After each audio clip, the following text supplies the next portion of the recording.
It's back. The draft ranking series is back, and once again, I am starting with the quarterbacks, but the order will look a little bit different this time around. But I'm getting too ahead of myself. We have a weak quarterback class to go over, but I still think there are 12 QBs with draftable grades. So let's dive into the top 10. With the list of bold takes and interesting prospects, it's time for draft season. First off, this is a top 10 list, but I want to give a shout out to the two quarterbacks who have draftable grades but still missed the list. At number 12 is Baylor quarterback Sawyer Robertson, who has the tools to be a trusty backup quarterback, but the film just didn't show it for me.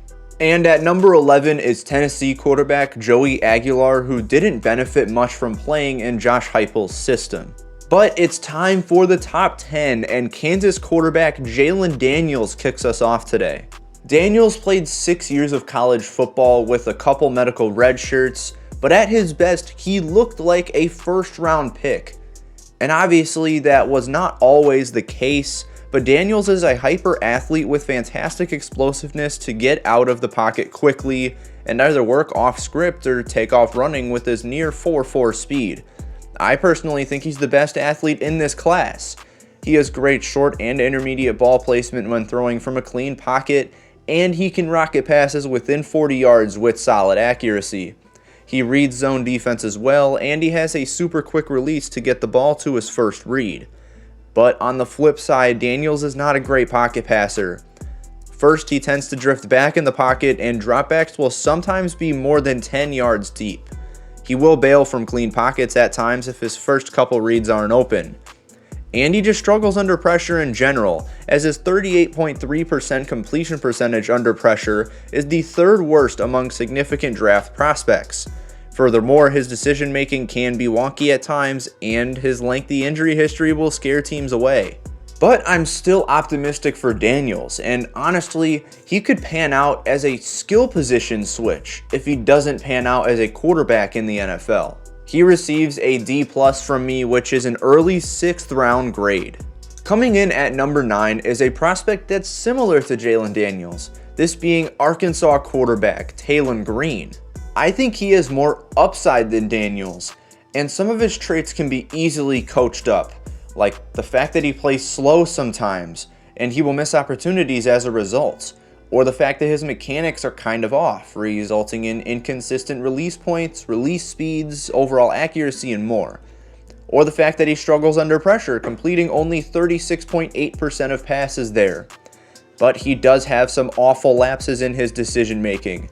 His 5.3% turnover-worthy play percentage was the worst among all Power 4 starting quarterbacks. So yeah, the concerns are absolutely there. But just like Daniels, he is a fantastic athlete. He is explosive when he takes off running with long strides to get him big gains, and he's such a threat as an option guy. PFF ranked him as the best rushing quarterback in 2025 with a minimum of 50 dropbacks. But unlike Daniels, I don't think there's a position switch anywhere in Green's future. He has top-notch arm strength, which allows for him to both zip passes and deliver downfield. He is able to deliver passes into super tight windows, and he worked very well in the RPO and play action game. Green has super high upside if he can figure out how to be a mechanically better quarterback for the NFL. I'm excited to see his future. He gets a mid-5th round tag from me, which is a C-. Also getting a C- grade from me, which is number 8 on this list, is Clemson quarterback Cade Klubnik. Klubnik was, embarrassingly, my preseason Heisman pick, and clearly that didn't work out, but he's still got some good traits for the NFL. Some of those traits include how he plays through contact and stands strong through blitzes. He has above average athleticism that shows in space, he has nice accuracy on timing routes, and he will thread needles 20+ yards deep. But his best trait is great for the league, and that is how Klubnik can diagnose defenses at a high level before the snap, identify blitzes before they come, and he can adjust the play as needed. But there isn't really any special factor to Klubnik's game outside of that. He's kind of a vanilla quarterback who paid the price for it in 2025. Trait-wise, he is often late to throw some passes with mediocre anticipation, and he leaves balls too tall for receivers in the short-medium game. And two things took a step back in 2025 as well. His decision making in the red zone felt super off, and he only completed 49% of his passes past 10 yards downfield. But while Klubnik doesn't have any standout traits, he also doesn't have anything extremely concerning to report, which is why he's still somewhat high on this list. Klubnik was a potential first-round pick going into the season, but now he's kind of stuck in the mid-day 3 range. Actually, you know what? Change this number up here to 7B instead of 8, and that's because he has the same exact grade and true score as LSU quarterback Garrett Nussmeier, who comes in at 7A on this list. He's the consensus QB4, and he was just passed by Trinidad Chambliss, and I just haven't come around to liking Nuss as a prospect. And I will say this to defend myself just as a bit of a negative. Nuss got benched mid-season for Michael Van Buren, who entered the transfer portal as the 53rd best QB in the portal, and now he might end up as South Florida's QB2. But even before this season, I thought Nussmeier's decision making showed a lot of lapses, and it finally caught up to him in 2025. He will throw into tight coverage way too often, some passes that allow no room for error, and he will be late to throw some passes and will even hesitate.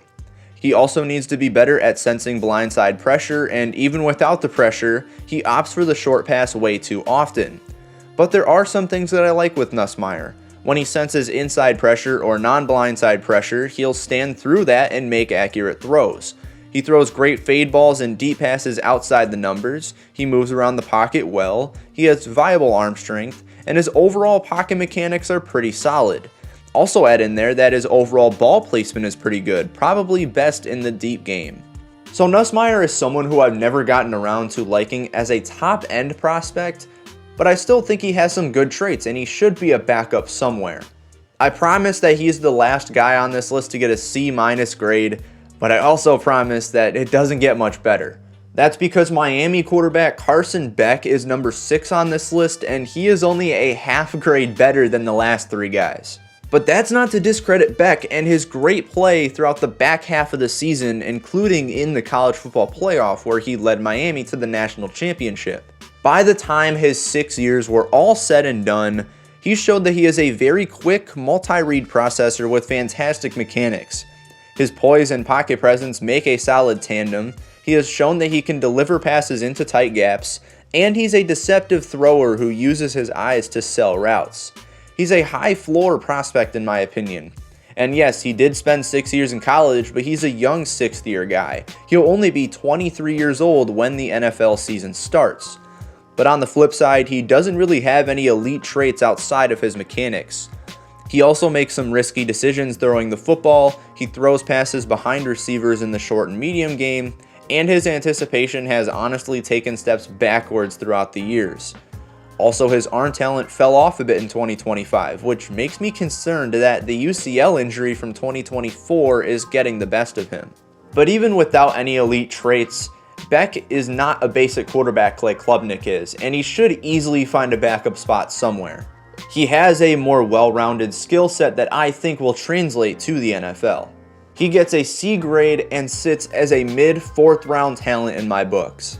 And as I get into the number 5 quarterback in the 2026 NFL draft, I actually have to get rid of some bias. One sec.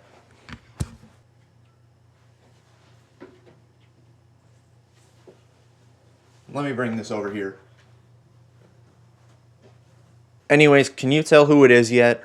I haven't had a true sleeper on my list since Jordan Travis in the 2024 NFL draft a couple years back. And being serious here, there isn't really any bias when I talk about Luke Altmaier being number 5 on my list. I just genuinely think that someone who is 100 spots outside of the draft order on the consensus big board should be a lot higher. And it's because there really isn't anything to be too nervous section-wise. You saw how every section is either average or above average, but his ball placement and anticipation are well above average, especially in the short and medium game. He is able to quickly and accurately hit receivers in stride and on comebacks. He's a quick processor who can get through all of his reads in a couple seconds, he doesn't put the ball in harm's way when under pressure, and he's mechanically gifted at all platforms. On top of solid mobility, you have yourself a nice prospect. Negatively, he doesn't have any super standout traits outside of his anticipation, which is mainly a scheme-specific trait anyways. His 21.5% pressure to sack rate was in the 10th percentile among Power 4 starters, and he needs to learn when to leave the pocket when pressure is closing in. He doesn't have the arm strength that teams are looking for, he doesn't like to move around the pocket much, and he just takes the safe route when he's under pressure. He's just not a big play guy.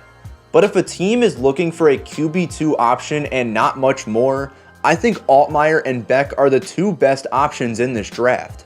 He concerningly only gets a C grade for being the 5th best prospect, which means this is just like last year and we have back-to-back weak quarterback classes. And the next couple of guys are also backups, but they do have good developmental traits, and I think it is possible for them to be starters in the NFL. That begins with Penn State's Drew Aller at number 4, who is more of a low floor, high ceiling type prospect if everything can come into shape. I say this because there is genuinely a lot to love with Aller when he's at his best. In the pocket, he does a great job sensing pressure and moving around. He is very patient and lets routes develop without rushing throws, and he's a multi-read processor. Outside of the pocket, he keeps his eyes downfield, he does a good job throwing on the run, and he has solid mobility once he crosses the line of scrimmage. On top of having the 6'5", 235-pound frame to succeed, and having fast developing mechanics, yeah, the upside is there. But he is also just super inconsistent as a passer. He misses short game receivers way too often, he struggles to throw accurately in the deep game, he occasionally throws balls behind receivers, it's clear that he's better throwing down the middle than outside the numbers, and he will throw into smothered coverage on one-read plays. It also doesn't help that he's currently recovering from a broken ankle. But generally, Aller has some very good traits coming in. If he can get put in the right system, I don't doubt that he could be a starter in the NFL. Nonetheless, he gets a C+ grade, which means this is the first year where I have done scouting on a ton of quarterbacks and have had to wait until the top 3 to get into the second day of the draft. But eventually we do get into day 2, and we get into the 3 quarterbacks that I did separate videos on. Beginning with the last detailed scouting report that I did, with Ole Miss quarterback Trinidad Chambliss being number 3. He is the definition of a playmaker archetype, and we have seen the last 3 number 1 overall picks be playmaker archetypes, so Chambliss deserves some love. I won't be here too long since I already made a full-length video on Chambliss, but positively he has fantastic pocket presence and off-script capabilities. He possesses great accuracy outside the numbers that is especially present on go balls. He is a very good athlete with good agility in a phone booth and explosive downfield running. He's a good decision maker post-snap, and there's much more to his game. On the downside, he often locks in on his first read. His timing routes showcase good timing but often mediocre accuracy. He won't identify showing rushers who drop back into coverage. He will throw into double or triple coverage trying to hit a tight window. And yes, he's very undersized at 6 foot, 200 pounds, and he only has 1 year of total D1 experience. Chambliss has such high upside, and his transition from Division II to SEC ball in just one offseason kind of epitomizes that. He got an early 3rd round tag from me, which is a B- grade. Coming in as the runner-up in this quarterback class is someone who a lot of people thought should have returned to college, and that is Alabama quarterback Ty Simpson. But in my opinion, when I scouted him before the playoffs, he looked like the most pro-ready quarterback of any quarterback in this class.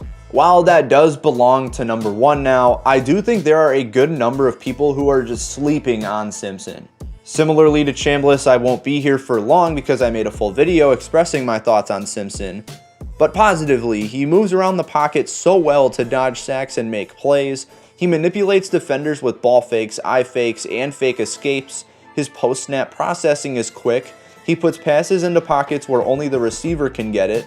He has nice mechanics, off-script abilities, off-platform accuracy, athleticism, and more.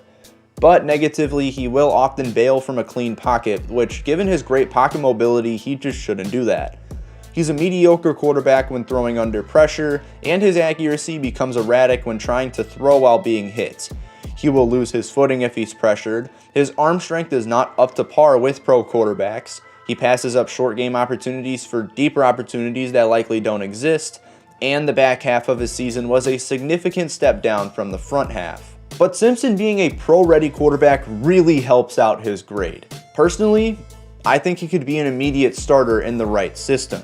He just misses out on the blue chip label as he gets an early second round tag and an A- grade. But wait, if you watched my video on Ty Simpson already, you may recall when I said that he was the best quarterback in the 2026 NFL draft at that point. Well, my opinions have changed. The new number one quarterback in the 2026 NFL draft is none other than Indiana's Fernando Mendoza. Just to keep it a buck, it was the playoff performance that put me over the edge on him. He also went from a mid-second round tag to a blue chip label and probably a top 5 position on my big board now. Some opinions have changed since I made my video on him, so here's an extended breakdown. His best traits are his reads, especially one-on-one, where he diagnoses zone defenses well and delivers the ball quickly. He also has some fantastic ball placement all over the field with some nasty throws sprinkled in. He can make several types of throws, over defenders, over the shoulder, outside inside, etc. His anticipation is very good, his poise has significantly improved, he's a mechanically sound passer, and he does all of this without rushing his processes or getting hung up on them. Now, I don't think his performance under pressure is a really bad trait anymore, but it's still present. He struggles to process blitzes quickly and will often take sacks, and his accuracy is somewhat hindered when under pressure. This showed greatly against Iowa and recently in the national championship. His deep balls are also really only great when it's over the shoulder, and he will leave out routes too far in front of the target.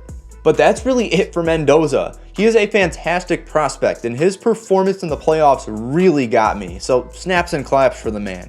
He gets the only blue chip label in this quarterback class, and I'm really excited to see how his NFL career pans out, given that he's probably going to the Raiders. And if you take a look at this flag behind me, you can probably guess that I don't like the Raiders. What do you think of this quarterback class? Will Mendoza be a star in the league? Let me know in the comments below, and go vote on my YouTube community poll. Thank you for watching my ranking on the top 10 quarterbacks in the 2026 NFL Draft.